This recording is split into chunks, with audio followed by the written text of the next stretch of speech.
Well, I have the pleasure of having a friend of mine here from Eugene, Oregon here. She is ex-Navy, and she took heart math training with me. So she's going to be joining us and lending our energy here together. So let us begin our first breathing technique, which is the heart-focused breathing technique. So let us now place awareness in the area of our heart and take slow, deep breaths. And visualize these flowing in and out of your heart. Just breathe gently and deeply.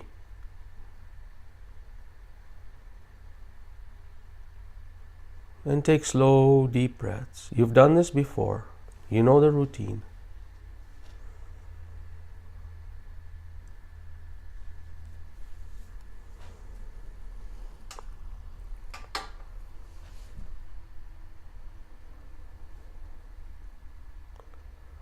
Now notice if your shoulders are moving up and down.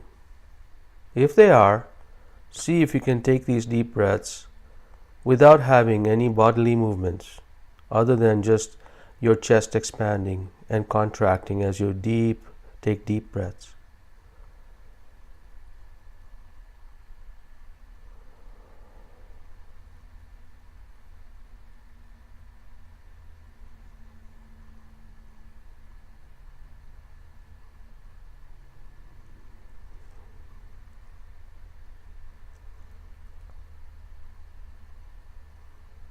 Can you do this with your eyes open and still maintain your level of coherence? If not, that's fine. Keep your eyes closed. But if you can do this with your eyes open, that's how this is meant to be used, in an active, alert state. Try it.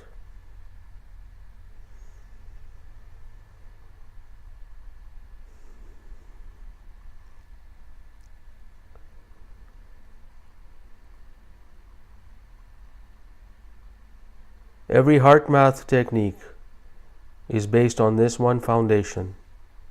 So use this technique to fall back on. If you forget anything, this is the technique you use. Awareness around your heart, and take slow, deep breaths, and visualize these flowing in and out of your heart.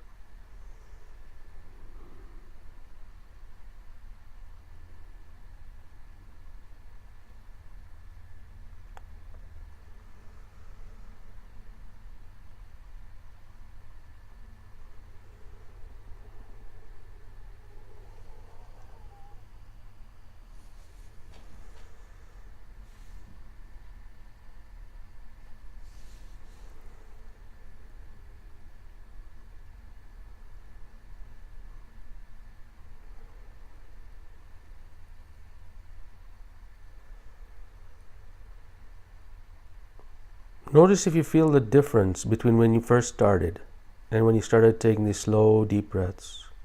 Has time slowed down for you? Has everything just slowed down for you around you? Because that is what you'll expect to happen here, is all of a sudden you have a lot more time in between each second to think, especially when you slow your body down, and you can think more intelligently.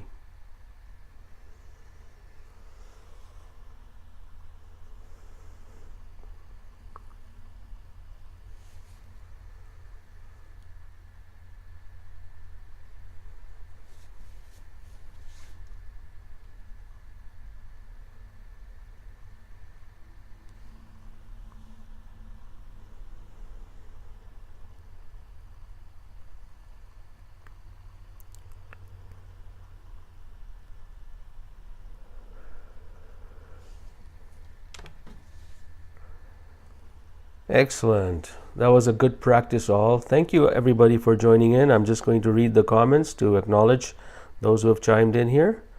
Good morning, Natalie. Hello from Germany. Lou and Will, thank you for joining us. No worries if you're late. You just do your heart-focused breathing and you know we're going to be okay. Amy, good morning to you. Wonderful. I see Anar on the call too. Thank you for joining us, Anar. All right, well, it's time for the I didn't know that moment. We're going to take 5 minutes to talk about one small interesting item that just comes to me once a week and I just throw it up there. So yes, good morning, Anar. Thank you for your note. So here's a question. How many of you have always wanted to do, you're never satisfied with what you have? I have a friend who told me that he sees clients who have told him that they're sad because they're down to their last $10 million. And this is a true story, actually. This is a true story. So you're never satisfied with whatever level you've achieved. Is that true? Has anybody experienced that? Has anybody of you experienced that? I know I have. When I was in the corporate world, I went from a manager to a director, but I was not satisfied. And then when I went from director to vice president, I wasn't looking for food, shelter, and clothing, as you know, the Maslow's theory. I was looking for something much greater. I was looking for personal satisfaction. I was looking for meaning of life. Even as a vice president, when I had all this money flowing in, I was not satisfied. I had to quit my job in order for me to find what was that thing that satisfied me. So you're always moving forward. Now, is it greedy for us? Is it greedy for us to want to reach for more? And the question becomes, are you as a human being naturally inclined, and is it designed, is a natural design for you to actually create and continue to create? So when you say, this is my goal, you can say it all you want, but when you reach that goal, that becomes the new basement. And you will always yearn for more. So don't ever think that when you set goals, that's the end and you're going to retire and like a fairy tale, you're going to go and live happily ever after. It doesn't really happen. Your life is always going to move because as a human being, you are a creative natural force. You love to create. And if you stop creating, that is when you become stagnant. That is when you collapse. So begin to create. And your choices, you can create to make more money, you can create to make more happiness, or if it's within your belief system to accept the fact that you can create for both. You can make money and be happy at the same time. If that's well within your belief system, you certainly can create that because that is out there. So any thoughts around that? I see some comments coming in. The human Lou and Will, let me just go up here and say yes. Lou and Will, yes, constant desire for more to be, do, and have. It's a human condition to wish to improve. Absolutely. Natalie, there's a difference between wanting more out of lack or out of natural desire for expansion. Very true. Wendy, have less possessions but want more time. I can't read the rest. Yeah.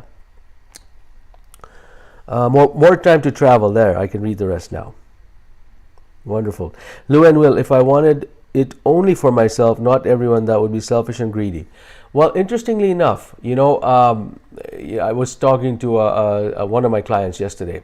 She was struggling with the fact that she was she was stay-at-home mom, but her career wasn't taking off. And she said that, you know what, I would give everything to my child. And I said, well, have you ever been in an airplane before? And she says, yes. And I said, well, what do they tell you about the oxygen mask? And she says, well, you have to put it on yourself first. And I said, why is that? She said to me, she says, if you're not well, how do you take care of others?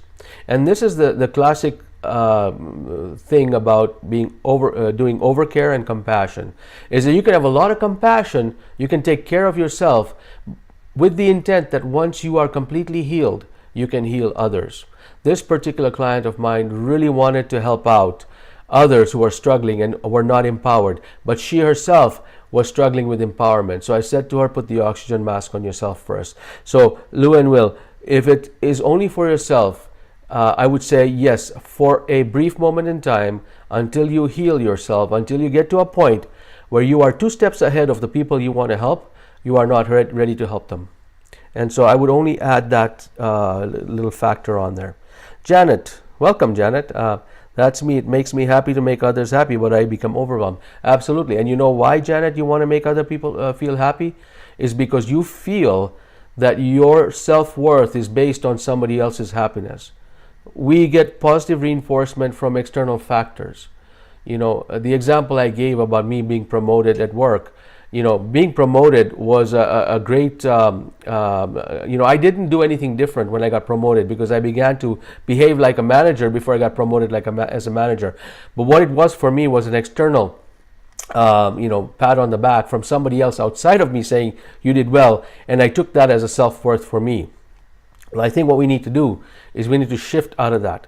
We need to now say, I am good enough for me, I am patting myself on the back, and I'm doing things for my own authentic self, and it doesn't matter what other people feel. If they are happy, that's a bonus. But as long as I put the oxygen mask on myself and I allow myself to just be, others will be helped by the fact that I am who I am.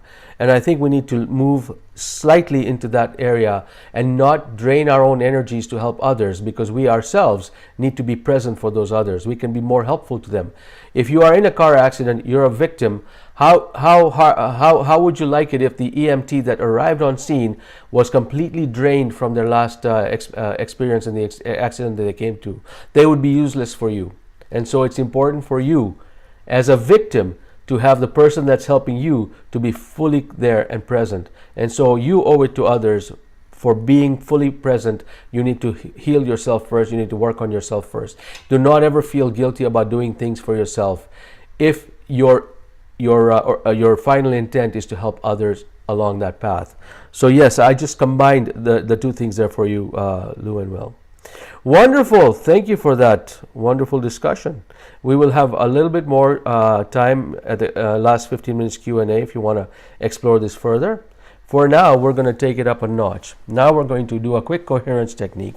If you recall, this technique is where you recharge your battery systems, your internal battery. So the first one is to drain your plug. The heart focus breathing was to drain plug the energy drain, where you no longer are feeling the drain of that emotional pain that you're feeling, but you use heart focus breathing to stop the leak. The quick coherence technique actually allows you to recharge your body. So if you do this for 15 minutes a day, your battery will be charged up, you will be present for others. So if anything, do this for yourself and help others in the meantime. All right, let us begin. Place our awareness in the area of our hearts. And take slow, deep breaths. And visualize these flowing in and out of your heart.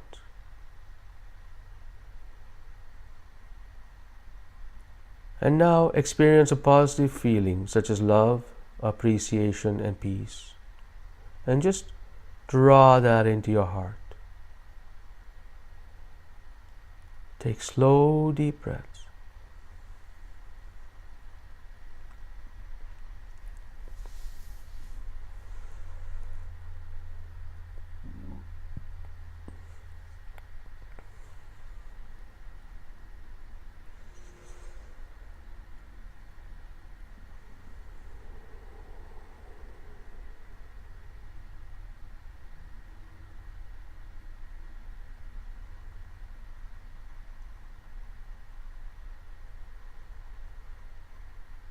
When you experience this positive feeling that you draw in your heart, make sure that it is experience and not think. Therefore, don't think about an experience. Experience it in your heart, as if it's happening right now. Your body will not know the difference if you're experiencing this wonderful feeling or it's actually happening for you. It's very quick to do, and it's easy to do because you were born with the tools. Yeah, you were designed with the tools to thrive. So let us use those tools now. Inject that feeling of happiness in your heart.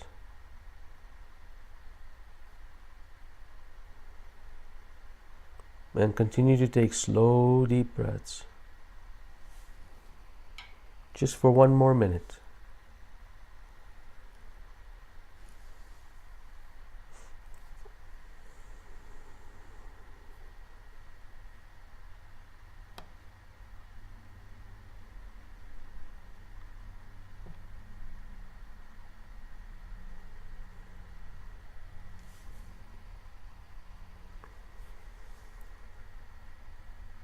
Now, if you're feeling amazing right now, I want you to tell your body, yes, talk to your body. I want you to tell your body, this is the baseline.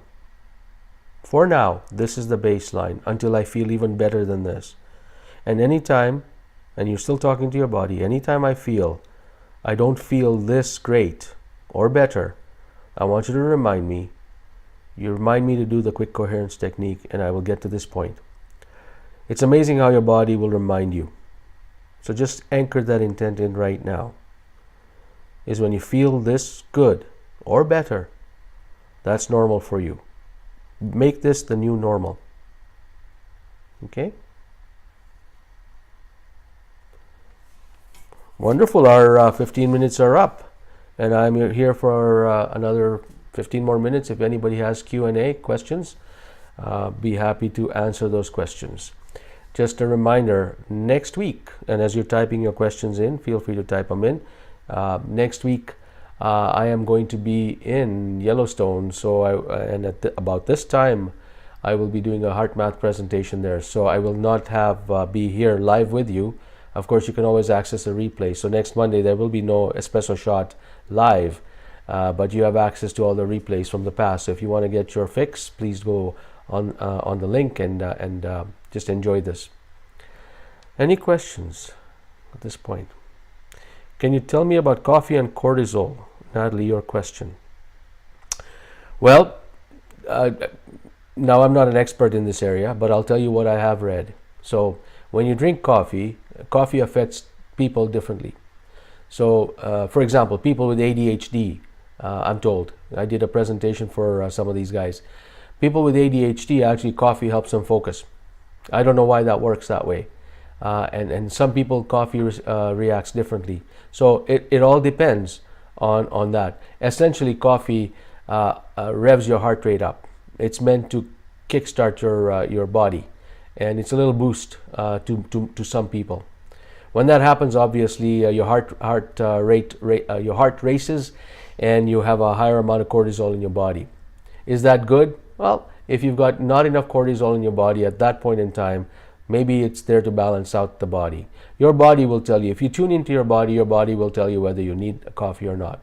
I remember, as most of you know, that I'm a stage actor. And one day during it was a dress rehearsal. That was a final performance in front of a director and others to make sure that everything was polished up.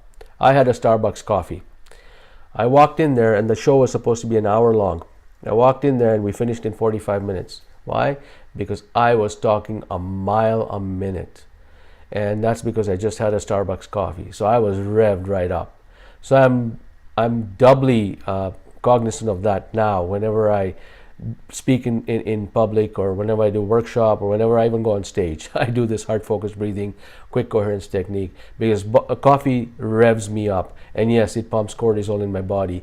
And some people can't sleep at night. So if you have a coffee afternoon, after 12 or 1 o'clock, there's enough cortisol in your body. And cortisol has a half-life of 12 hours, which means that if you've got a lot of cortisol in your body, half of it dissipates in 12 hours, which means you still have the other half left.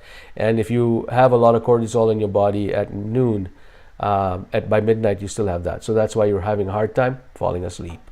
The other thing to know about cortisol as well is that your body always has cortisol. Your body will always have that. There's always a balance of two hormones, DHEA and cortisol. And DHEA is anti-aging, rejuvenating hormone. It's there to actually help repair and rejuvenate your cells. So there's always a healthy balance of cortisol and DHEA in your body. And if you feel that your body is you're slowing down in the day, chances are you don't have much left in your adrenals, or much left in your body to produce cortisol. If that's the case, then I suggest that you do a combination of quick coherence technique, recharge your batteries, or use one of the other heart math advanced techniques, and see if you can back off the coffee. Because natural ways to raise your body's homeostasis is better than just adding coffee to it. All right, so I hope that answers the question. Now, there's more questions coming up. I'm just going to scroll up here, just to make sure I don't miss anything that's going down there. Nancy, can we put ourselves first, but others still expect us to put them first? How do we change that dynamic? Well, interesting question, Nancy. Good question, actually. If you put yourself first, it doesn't matter what others want you to do. It's your perception of it's your own guilt within you that's struggling around. I'm putting myself first, but I'm feeling guilty about others.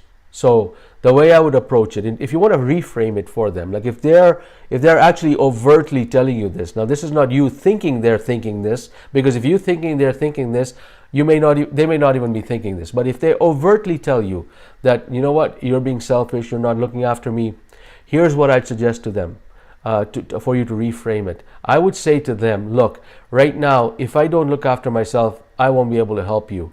And give them the example of the airplane, why they feel that you must put the oxygen mask on yourself, and say, this is the time I need to take a break, and I owe it to myself, and I owe it to my servitude to you and others like you, that I'm fully present there. If I'm not present there, I cannot help you. And if I cannot help you, I'm useless to you anyways. I think I would reframe it that way. I don't know, Nancy, if that helps that. Wonderful. Janet, you have a comment. Thanks for the espresso shot. I would forget and fall away if you weren't here for me on Monday mornings. Janet, somehow I don't think that's true, but thank you so much for the compliment. You're a strong person. And you know what, anytime, just send me an email. I'm happy to kind of walk you through different things, but I'm so glad you can join me here and the rest of us today. Thank you, Janet. Natalie, had a discussion with your daughter. Oh, that must be interesting. I'm just going to scroll. I have had discussions with my daughters too, so if my heart stays the same, I can have my coffee. I don't know that answer to that question, Natalie. I don't know. You just have to trust your body. Is there a reason you're restricting coffee? That would be my question. Sometimes what happens is we reach for coffee because it's a substitute for some other emotional thing. And I'm not saying you're addicted to coffee or people are addicted to coffee, but I'm taking the example of cigarettes, right? We know a lot of people who quit cigarettes, they get into the coffee habit. And because they're substituting one for the other, because the emotions trigger something.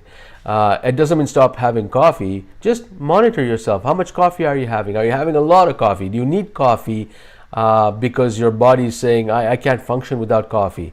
If that is it, if you're saying that I cannot function without coffee, there's a problem. And we need to use the heart-focused breathing. As a matter of fact, you need to use the heart lock-in technique. And Natalie, you know that technique because we went through a 21-day program, which we're starting again on June 13th, which you're going to be a part of. And the heart lock-in technique is the one that you use to overcome mild to severe addictions. And they've used that for the U.S. Army, Navy, Air Force, military, veterans. Use it in high school, lots of those. So please feel free to do that. Use that heart lock-in technique, okay? You're welcome, Natalie. You're welcome. And, say hi to your daughter for me, for sure. Wonder if Tim's coffee has the same effect. I don't know. I think it probably does as the Starbucks. Starbucks is pretty strong, but yeah. I love it. Oh, Nancy, thank you for your comments. Janet, I don't go for coffee for the coffee, but for the conversation. Beautiful. I have a friend. She's Norwegian. And she's wonderful. She says when she lays food out on the table, it's not about the food. It's about the connection with the family. It's about connecting with people. She says food is not about nutrition to her. She says, yes, it's that because you need to put nutritious food out there. But she says the more power from that food is the conversation and the connection you make with family members around the table. And so that is a very healthy thing to do for your body, mind, and soul. Thank you for that, Janet. Natalie, no, I do not need it, but my daughter wants to lose weight and thought cortisol is a problem. I'm not an expert in that area, Natalie. If your daughter wants to lose weight, I know there is a heart math book on using heart math techniques to lose weight. Essentially, I can tell you this right now. Weight is an emotional thing. When you pack your body with fat, it's there. The fat develops because your body is storing it for a rainy day.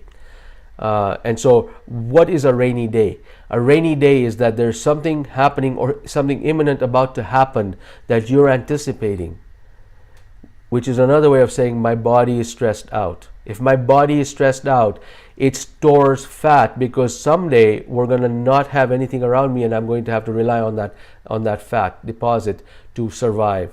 And so it is emotional. For sure, it's an emotional. Now, if you talk about emotional, even if there's a hormone imbalance, any hormone imbalance is emotional.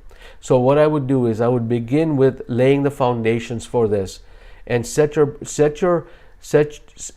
practice every morning to do the quick coherence technique, or if you want one of the more advanced techniques, and teach your daughter that, Natalie. Teach your daughter the heart lock-in technique. Begin with the quick coherence technique and then bring her up to the heart lock-in technique. And then what you do is you ask your daughter to ask the body, what is it that I need to do? Body, help me so that I don't have to have you carry all this extra weight in case something's about to happen. All is well. What do I need to do? What attitude do I need to have in order for me to overcome this? Use the freeze frame technique, because you learned that in the third session of the 21-day program. Use the freeze frame technique to actually ask your body this question around what attitude should I have, and do this for 21 days and see what happens. And ask your daughter, ask her what happens in her thinking process, how she's able to cope with things, how she's able to alleviate her stress. You know, what happened to me was when I first began to alleviate my stress using the coherence building techniques, I felt like living. I felt like life was amazing. I hadn't felt that before, but when I actually got into my heart, I began to be happier. And when I felt happier, I actually decided I was going to go work out.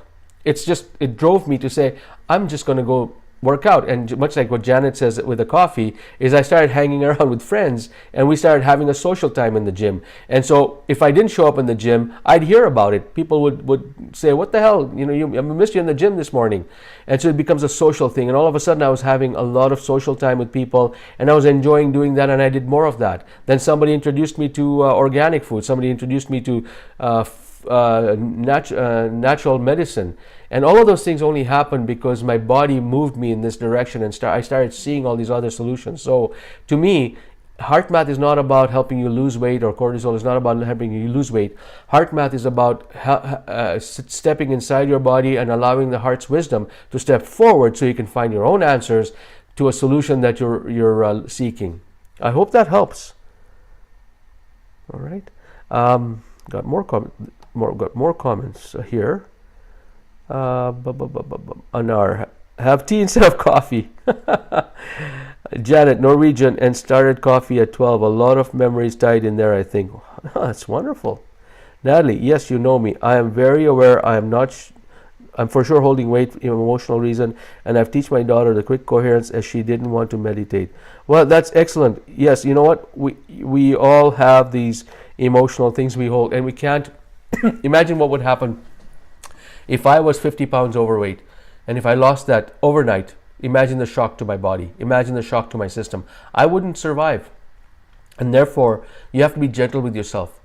If you're on your path of alleviating stress and anxiety, and that shows you the direction on how to become a more physically active, or you feel better about your body, you will move in that direction, but it will not be overnight.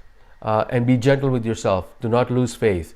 But as soon as you start losing a little bit of weight, and it's healthy weight loss, you will begin to feel better, and the momentum will just pick up. It happened to me. I was 50 pounds heavier 7 years ago, and here I am now. I feel great. I may have another 5 pounds to go, but that's just me beating myself up for whatever reason. It's just a challenge for me to now say, I'm going to lose another 10 pounds, see what happens. But it's not out of necessity now. It's just out of, hey, I just want to feel a little bit better. But what I would do is I would start with the heart focused breathing, get that feeling of love and appreciation in your heart, and your body will guide you in that direction. And be gentle with yourself. Be gentle with yourself. Wonderful. Natalie. Thank you. Look at you guys. Thank you. Tell everybody about your example. What example is that, Natalie? Sorry. Is that how I lost my 50 pounds? Actually, all it is it's as I said, is I was 50 pounds heavier. I didn't even know I was lethargic. Actually, I would come home from work and I would just sit on a couch and just, not feel like doing anything. I had no idea. I was very stressed out, very sad. And then one day I had a heart opening. It was for a lack of better explanation, it was a spiritual heart opening. I just felt alive. I just felt my heart open up, and I felt like, oh my God, this is such a wonderful feeling. It was a gift from the universe to say, hey, this is what it feels like to actually, what you're feeling now is not, is nothing. You know, you haven't really experienced a heart feeling yet. I mean, because I didn't have a baseline at all, and the universe gave me a little bit of a spark, and it opened up my heart so much so I just felt so much love, and you know, that was amazing for me. And I all of a sudden wanted to feel better. I wanted to live. It felt like life was worth living.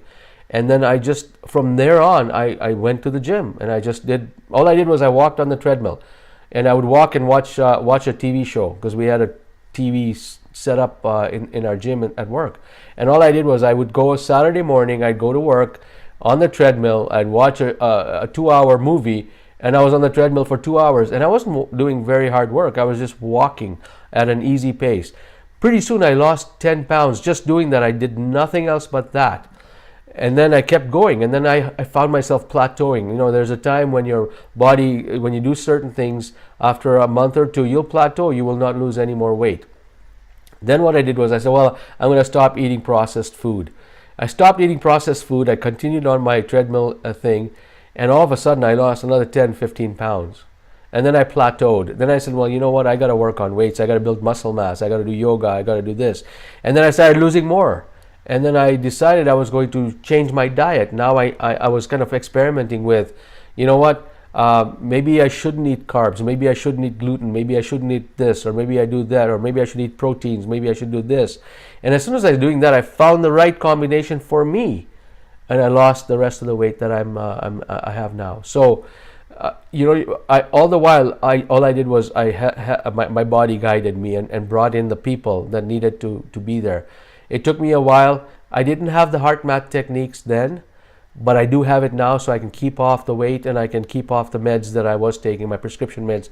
I'm not on any more prescription meds anymore. Heart math is helping me keep off of those. And not only heart math, but heart math and the fact that I'm fulfilling my life's desire right now. I'm happy with what I do. And that's really where the creative part comes in, because every day is different for me. And that's what's keeping me moving forward. And that's why we're talking about this subject today is, you know, will you ever stop once you've reached the heights that you think is your goal? Because as soon as you reach that point, there's another goal to reach for, and you will always have that, because that's who you are. And don't beat yourself up over wanting more, but just know that when your heart's centered and wanting more, you will help people no matter what. You won't even you won't even know you're helping people. As long as your heart's centered and you're creating all the time, you are helping others. So don't worry about being selfish about that. Wonderful. And Natalie, personal story is very important. Oh, hang on, I missed a few points. I'm just going to read up there. Lewin will enjoy the Cryon event. Wish we could go, but also we will be content where we are. Well, we'll be sending you a lot of energy there, Lewin will. Natalie, the personal story is very important as people become hopeful, realizing they can do it also. Absolutely, I'm a living testament. You know, if anybody wants to know what happens and how somebody can do that, it's me. But I cannot tell you the formula of how I lost weight. All I can tell you is that I connected with my heart, and the rest, the universe just threw things at me. And that's going to happen to anybody that goes on this path. Thank you very much. Dozens of new heart math clients. Oh, well, wonderful. Natalie, thank you. And yes, enjoy the Cryon event. Thank you so very much. And if there are no more questions, I think we're way over time. Thank you for sticking around. Really appreciate that. And I look forward to seeing you in 2 weeks live. So June 6th is, there's going to be no espresso shot. I will be sending out an email with the link for past replays, including this one. And so you can get your morning fix on Mondays. And I'll see you the week after, which is going to be the 13th, the 12th, June the 12th. So we'll talk to you later. And thank you for joining us, everyone. Have a good week.